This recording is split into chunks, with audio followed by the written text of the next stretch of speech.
we close. So you are welcome. Now, looking at the background, I will give a number of examples from the Kenyan setup, because the growing of coffee and the business changes within Kenya has also been dynamic, being that Kenya is actually a developing country which is moving quite fast to catch up with the developed world. And it just happened that Kenya was one of the first countries that actually signed what we call the structural adjustment loans in the 1980s from the World Bank, and that pushed them to go the way of liberalization in a number of sectors. And one of the major sectors that had to go through the structural adjustment was actually the trade, and especially on coffee. It touched on the area of liberalization. And liberalization being a new concept that was introduced into the marketing of coffee, there is an issue that exercise of care was not done well, and quite a number of processes were actually jeopardized. Even if we needed a better and a good system, there were issues that really suffered, especially on the areas of marketing and even the regulatory bodies. This brought some consequences that were actually very negative for the coffee farmers, in that we resorted to actually having no control on coffee farming, because formerly coffee farming was controlled by the Coffee Board of Kenya. And therefore, when regulation was not done like before, very many of the farmers even resorted to uprooting of coffee and all that. The input was also, the farm inputs were also a problem, because formerly they were getting inputs through the cooperative unions. But once the liberalization came in, the cooperatives, the primary cooperatives, felt that they are actually free to go and buy from any dealer, and that brought the old system down, and this resulted to increase in cost of farm input, a problem that has been persistent even to this moment. Now, that was also coupled with some management challenges in the cooperatives, and the smallholder farmers were not getting enough in terms of the income. And this actually has become the reason as to why we should embrace diversification, though diversification may not be a panacea. It's not a universal cure for the dwindling income for the farmers. Now, the International Coffee Organization has actually supported the issue of diversification.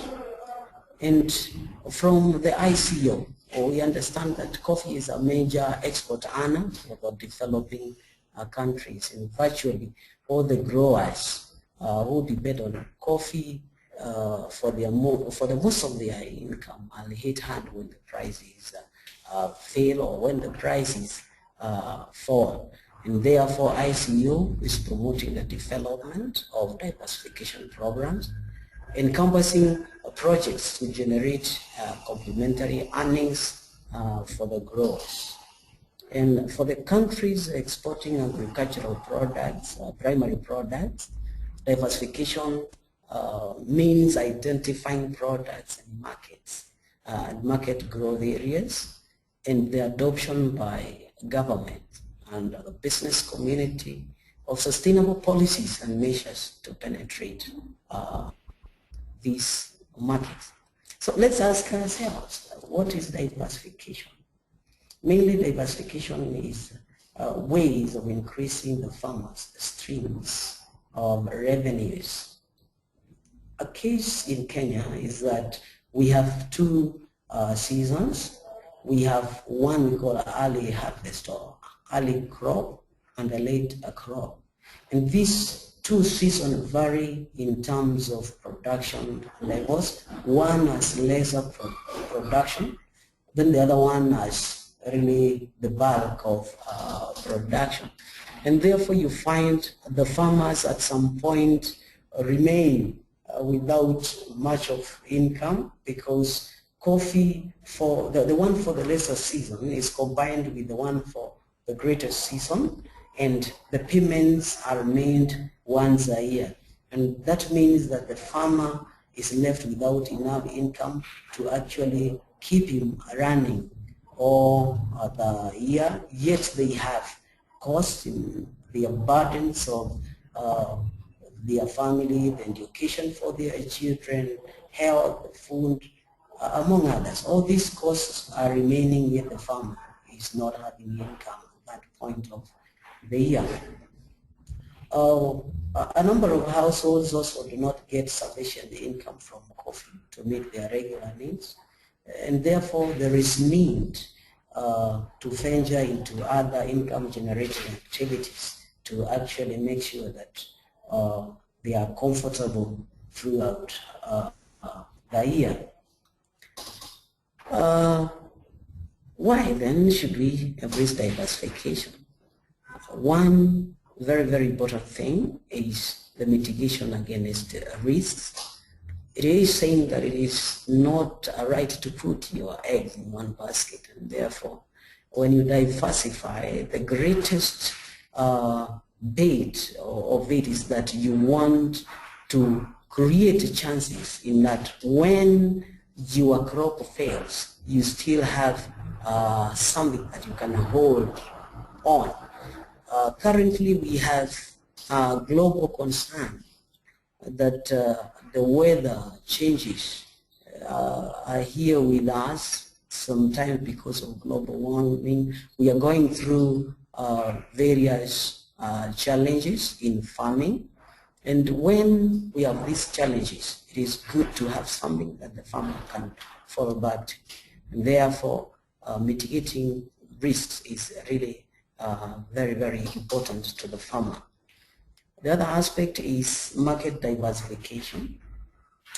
Development partners and other agencies like IAFCA is East Africa Fine Coffees Association. We also have the SCA.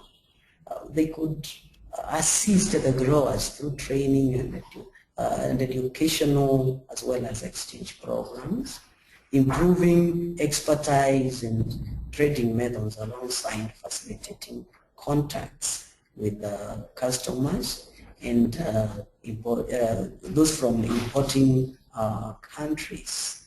And so when they meet in such forums, they could identify, who will buy coffee for them and all that. Other market diversification and extension measures are possible through value addition. We will touch a bit on value addition and see how that could actually help in diversification. So why should we embrace diversification as we continue? Another aspect that is very, very important to look at is the cost of living. In our Kenya case, our economy so much depends on foreign purchases. We import a lot in terms of drugs, machinery, household implements, among other things. So much of the things that we consume in our economy actually come from abroad and overseas. And this means that a lot of payments we have to make in terms of foreign currency and more in dollars. And our imports in quite a number of cases seem to be on the higher side compared to the export, and therefore there is a high demand for the dollars so that we can actually settle the debts and transact. Now if you look at it, the dollar currently in Kenya is at around 90 Kenya shillings. And this has really gone up from 70 shillings in the previous decade. And this has affected the prices of the commodities that we buy from without Kenya, like petroleum, which we also use in generation of electricity, and therefore the cost of the electricity has gone up. And if you look at it, there is the cost of input going up as an eventuality due to the high cost of input. And at the end of the day, the cost of production having gone up is actually loaded on the final product. And therefore, we are finding that the cost of living in Kenya is quite high. And this is not leaving the farmer behind. The farmer is also facing the same problem, and therefore there is a great importance. There is a necessity for the farmer to actually diversify so that he or she can increase the stream of income. The other aspect is the inflationary factor. The cost of living has been on the rise as the economy becomes more a cash economy than a commodity economy. Now, if you look at it, the concern in basic economics is actually how full is the household basket.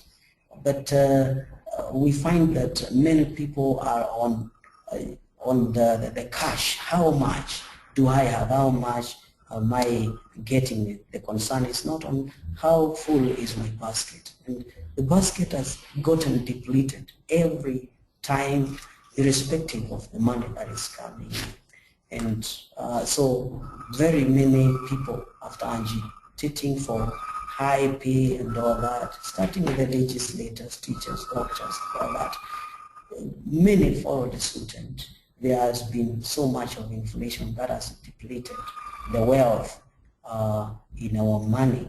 And so there is need to diversify and increase the streams of income.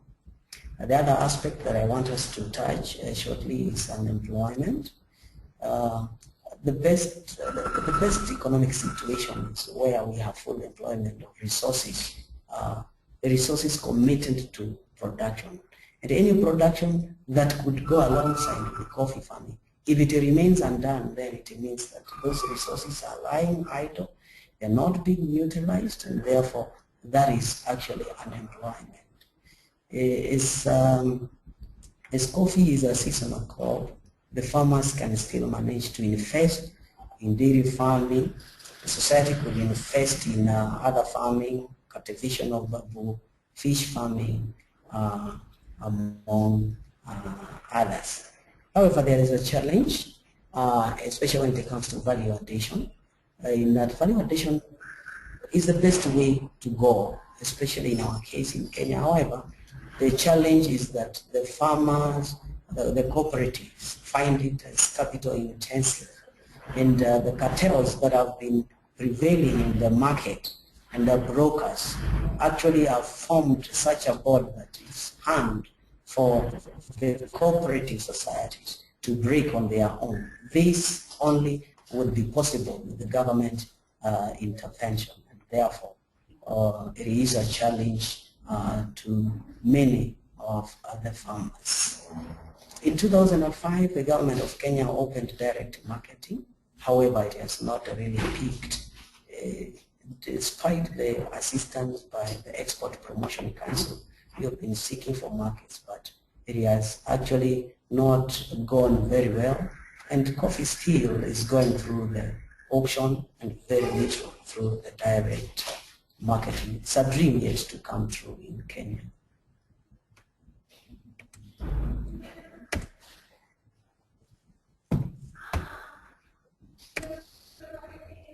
So we will have some break and have a few questions that we could respond to, and then we proceed to the next session.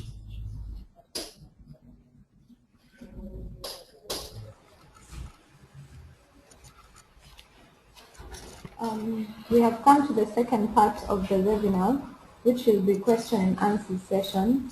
Kindly type your questions at the bottom right end of your screen.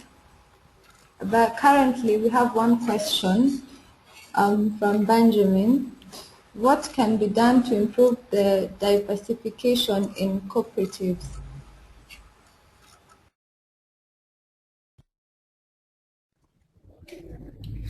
Right. To increase diversification, basically the greatest part to do is the part of empowering the producers.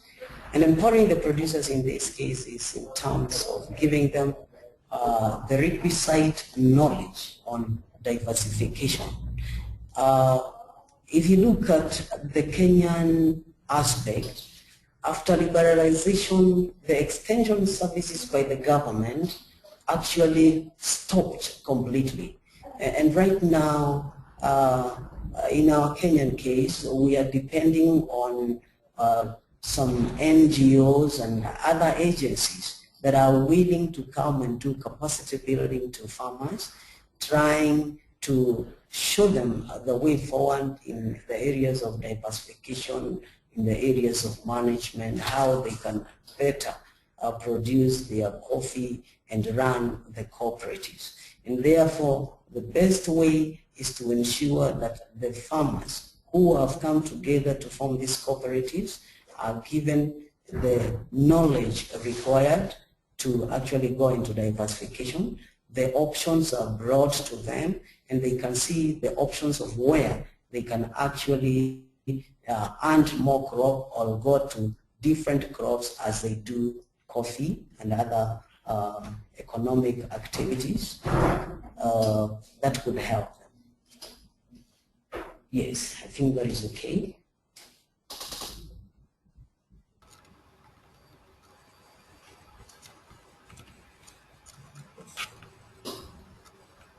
The next question is from Marvin, who's asking, don't you think that we should also embrace diversification due to climate change having the fact that coffees are being affected by climate?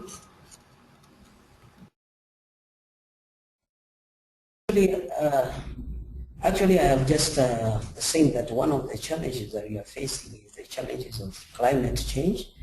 And due to climate change, there are eventualities that happen. Sometimes we experience cold, not the time that we experienced before. We experience frost in some areas, in some parts of the world.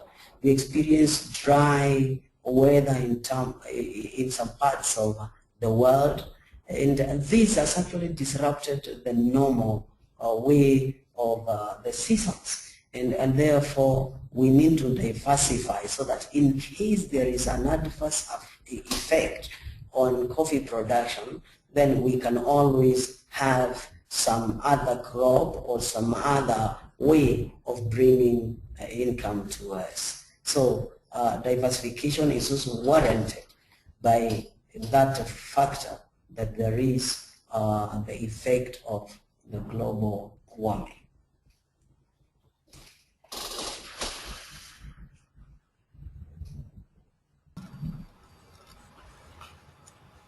The next question is from Bridget. She's asking, so we should focus more on integrated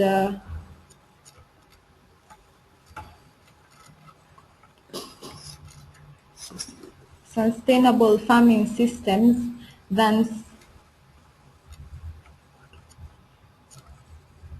I'm sorry about that.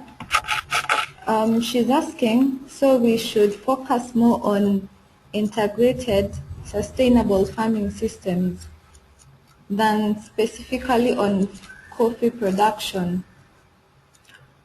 Basically,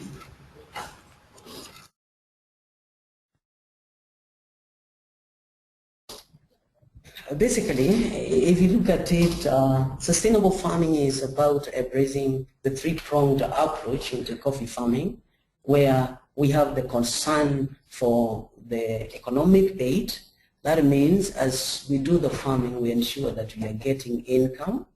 and therefore the farmer is concerned about the profit that is coming into his pocket.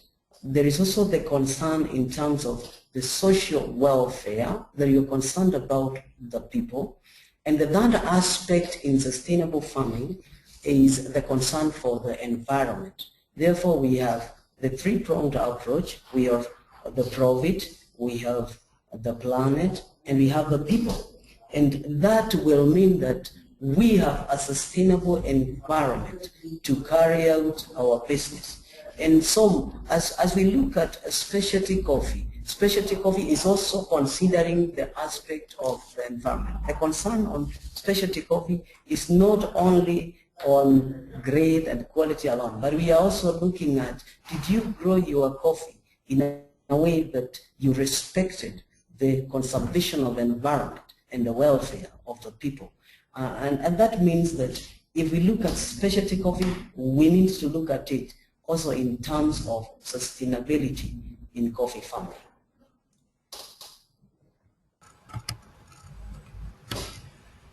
Our next question is from Jeremy Kamwenji.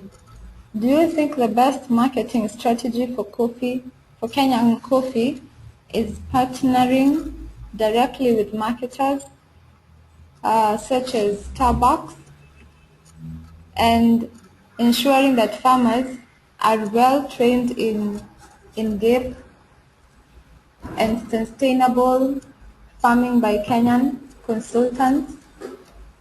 Now, training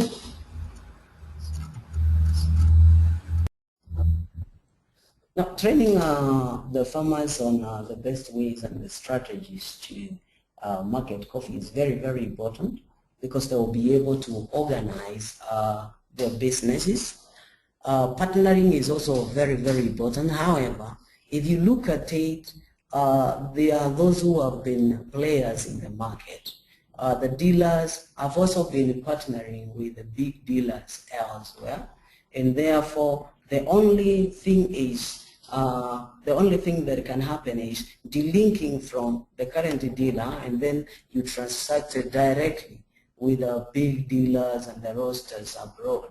So that could be possible, but I cited that it was tried. Actually, from 2005, there was the opening of the second window marketing of coffee, the direct marketing, as we call it. But very many societies, irrespective of them being given the marketing licenses by the coffee board, they were not able to roll on because of the cost that is involved. Unless from the other side, because the dealers are well able, they are endued economically, then if they come in and assist the primary cooperatives, this would be possible. Now, if you look at it, the marketing of coffee, when it is taken out there, it is dependent on how you actually do the mixing when you are brewing. Somebody may need a little of double A Kenya, a little of other coffees to actually blend, and therefore, because the cooperatives cannot open their go downs abroad, it becomes quite technical. So partnering will be okay, because the dealers have the capacity to open their stores out there on behalf of the farmers.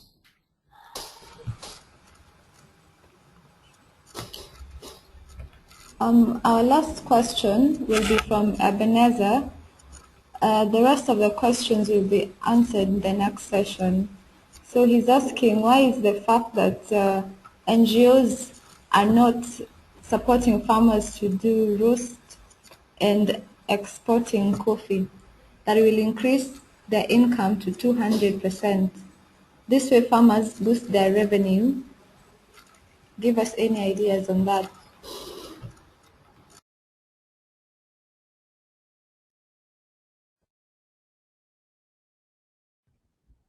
Now, the NGOs, if you look at the NGOs, they have actually a cut-out activity. Theirs is to capacitate, to actually assist. But the duty of getting to the business of roasting and all that is actually for the primary cooperatives to go into that.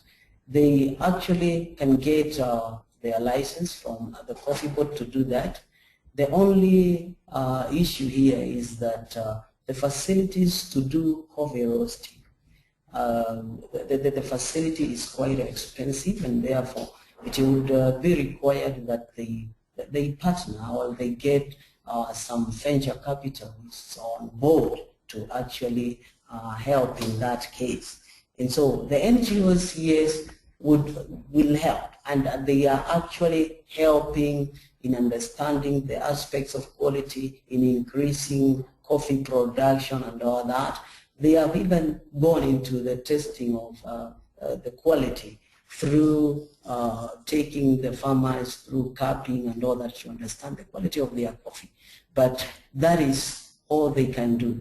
The best thing is for the cooperatives to actually attract some venture capitalists who would actually invest in the business, and they would be able to get that 200% increase. Now we are entering into the second part of the discussion. The questions that have been left unanswered will be answered in the final question and answer session. So our presenter will continue.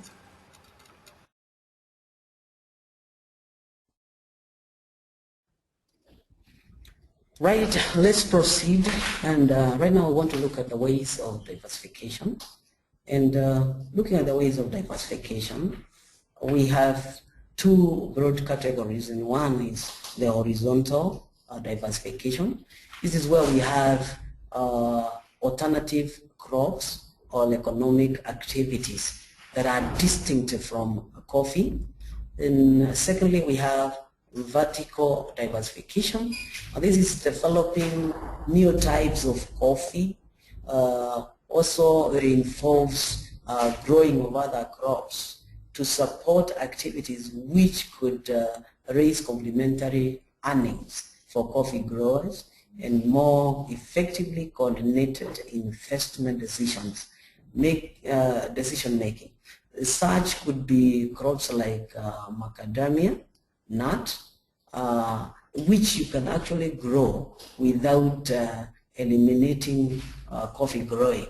And so you could have crops like macadamia for the canopy, the shading, and when you have coffee, you still have macadamia. When you don't have coffee, you still enjoy income from macadamia. The ICO is also keen to support vertical diversification projects to seek out coffee types which can secure higher added value. Like our case in Kenya, we have Royal 11, which is quite productive. It's resistant to diseases, and also in terms of managing the weather. The Bashan variety is also coming in handy in terms of increasing production levels. So these are some of the varieties that will actually increase the yield in coffee. The best areas of diversification in coffee, we have complementary activities like that growing of macadamia. It's an activity that you can do while you are still growing your coffee. In the same plantation, you have coffee and you have macadamia, which is good, as I've said, for shading and as high income, and therefore is of great economic value. The societies are actually encouraging the planting of macadamia, knowing that in the farming of macadamia, you don't need to spray macadamia and all that. It's more of organic farming, and so it becomes a crop that will not disrupt the normal growing of coffee. Dairy farming is also an activity that would come in handy for the farmers, because as they do this activity, as they do the dairy farming, remember they will get manure, which is very good. They will apply, they will get it into composting, and then put into their crop.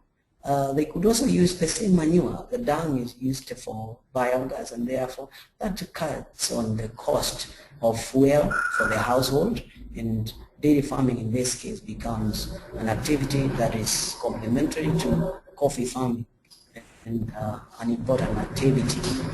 We also have market development diversification. The cooperatives, at one point they need credits for the farmers to facilitate picking, to facilitate buying of farm inputs and meet their operational costs for their households. And so in this case, the cooperative societies could actually access wholesale lenders, and then once they receive this money, once they receive this money, they could then lend to their members. And the interest that is earned, the processing commissions, would actually stabilize the income of the cooperative societies. And eventually this would trickle down to earn into the farmer's income through dividends at the end of the year. Marketing agency is also an option. There is an opening since 2005 that the growers, the primary cooperatives could actually be licensed by the Coffee Board of Kenya to market their own coffee. So if they identify a buyer, they can actually be allowed to sell as long as they have the marketing agency license. And any cooperative that is willing, it's just to approach the coffee board, they get their licensing and they go ahead. Now when they market, there is the marketing fee that is actually stipulated within the Coffee Act, and therefore they will earn the marketing fees. They can sell and even sell for other cooperatives that may not be having the agency license. And at the end of the day, the farmers of that cooperative that has the agency will actually improve their incomes. The other aspect is on bamboo farming. We have seen great importance of growing bamboo, especially around the wastewater lagoons. Now, bamboo helps in cleaning of the water, and also remember these lagoons, the water has to evaporate and not flow direct to the rivers, and therefore bamboo will help in reducing that water. And at the end of the day, this bamboo could actually be used for processing. We have seen bamboo make very good timber. It is very good in fuel. We have seen it, in the processing of toothpicks, curtains, and so many other things. And therefore, this is an opportunity for diversification for coffee farmers. We also have the value addition. We're saying value addition has challenges because of the cost. However, it still remains an option that roasting and packaging of coffee is possible. We have Kenyan cases where the cooperative societies have gone into this business in some parts of central Kenya, and it is a good way because once the coffee has been processed, it is fetching higher prices, and therefore the farmers are getting more income. The only challenge is that the cost of the roasting equipment is quite high, and therefore any organization that is going into it, the farmers have to part with a little more money, with a little of money, and they also probably would invite venture capitalists. Then there is fish farming. In quite a number of factories, they have constructed lagoons, and some of the lagoons are actually empty depending on the seasons, and therefore being that they are constructed next to the water sources, we can always have these lagoons filled with water, and the fish farming is an option that they can go into. There is a current promotion on white meat, learning from those who are promoting the aspects of health. They're telling us that red meat has consequences, that we would avoid by taking white meat, and therefore there's a ready market for white meat, and fish farming will come in handy to fill the gap in the market for the white meat. The other aspect is the use of extra space.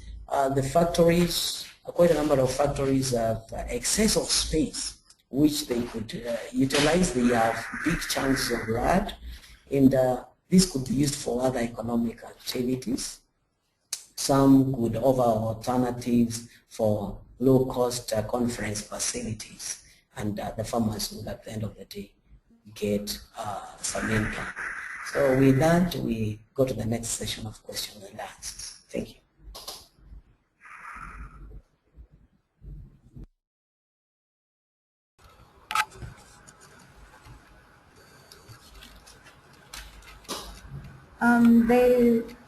We're in the session for the final question and answer, and there's a question from Amy Boardman. What should be the most important consideration for farmers when they consider how to diversify most effectively?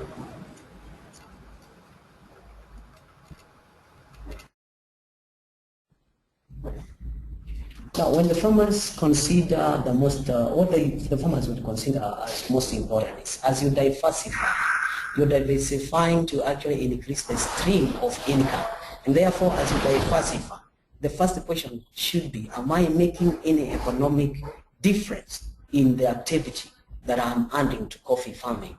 The other aspect is you need to consider that you are not negatively affecting the environment, because you're saying that we need to actually consider the aspect of sustainability as we do our coffee farming. So it must be an activity that is bringing income, adding into the income. It must be an activity that is also not affecting the environment negatively, and also the concern for social welfare.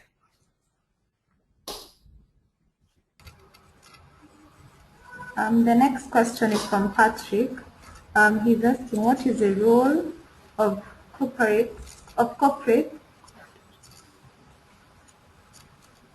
in diversification?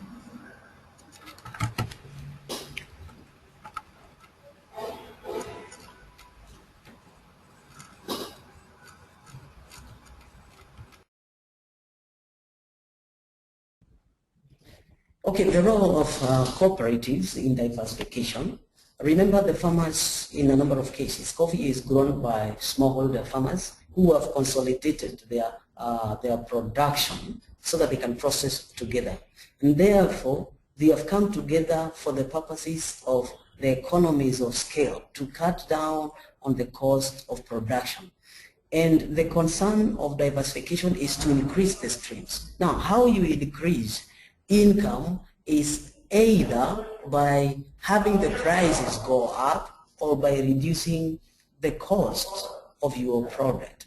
And so the cooperatives have a great duty to actually go into diversification, like the fish farming we are saying in the lagoons. It can be done at the factory level.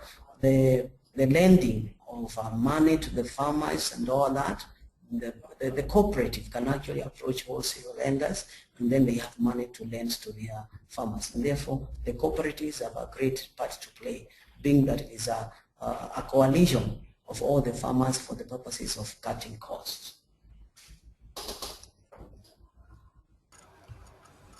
There's another question from Benjamin. He's asking, is there any limitation of the crops that one can diversify?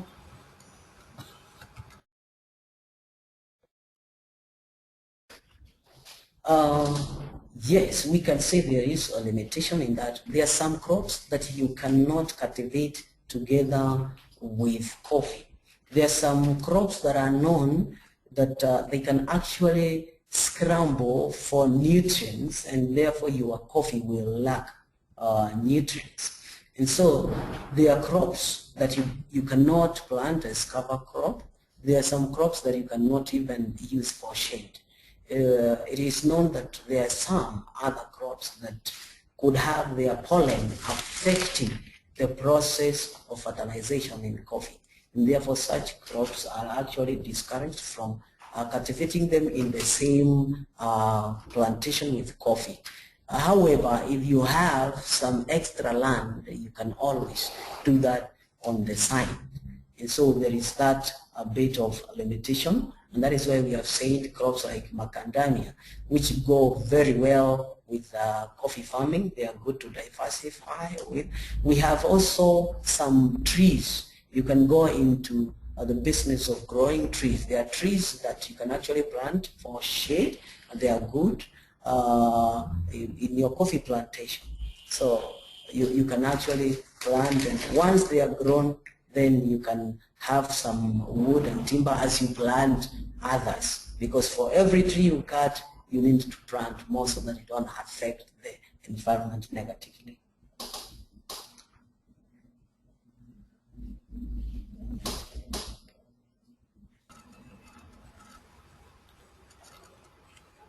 There is a question from Eva Susan.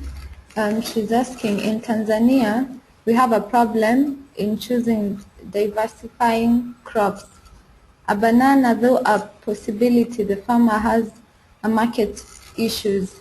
Yet this is a possibility. How can they be assisted?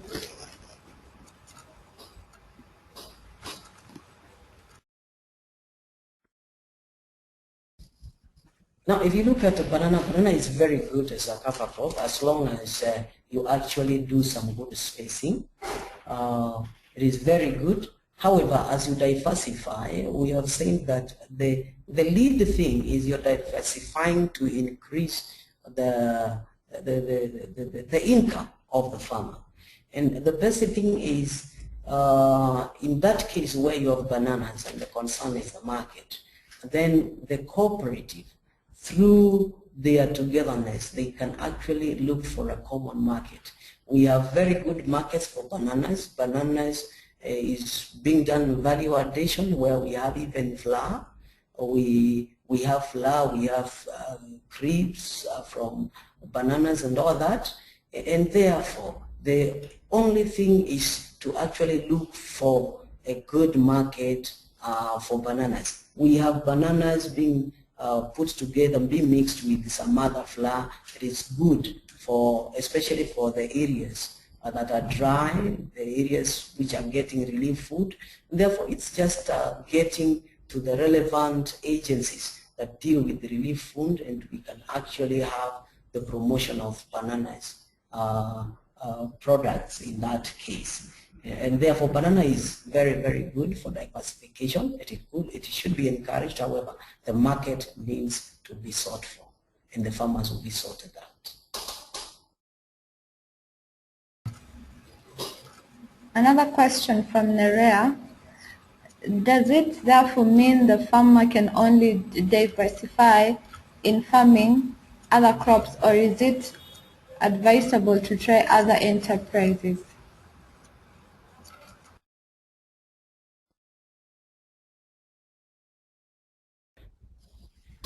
We think that diversification takes different aspects. It could be through farming. You can also diversify in terms of getting different markets. Now, when we talk of diversification, there could be some market development or even product development. You can have a product that is not necessarily coming through cultivation. Like we have said, you can go even into dairy farming. That is an option. And from the milk, you are getting different products. So it is not necessarily diversifying through farming. You can have even other enterprises. We've said that the cooperative could even get money and then lend this money to the farmers. That is basically turning it to have a department for financing. And so it's not just cultivation. You can have some other entrepreneurial activity.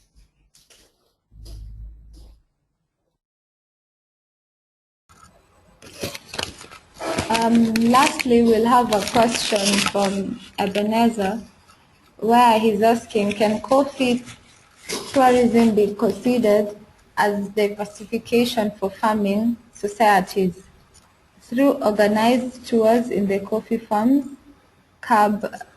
cable cars inside the farmers, like cases in Colombia demonstrate?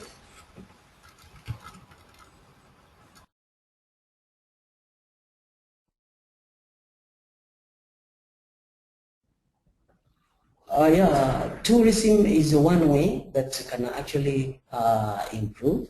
We have had cases where many farmers these days are actually visiting demonstration farms to go and learn better tactics of farming, to try and learn how they can cope with climate change, learn how they can cope even with the changing technology. And as they visit these demonstration farms, they actually pay some fee to get to understand and be taken through all the processes.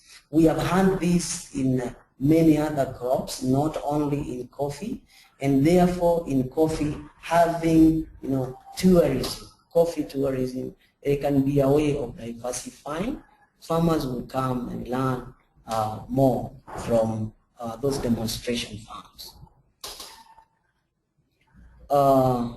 Finally, I want to thank you for participating in the webinar.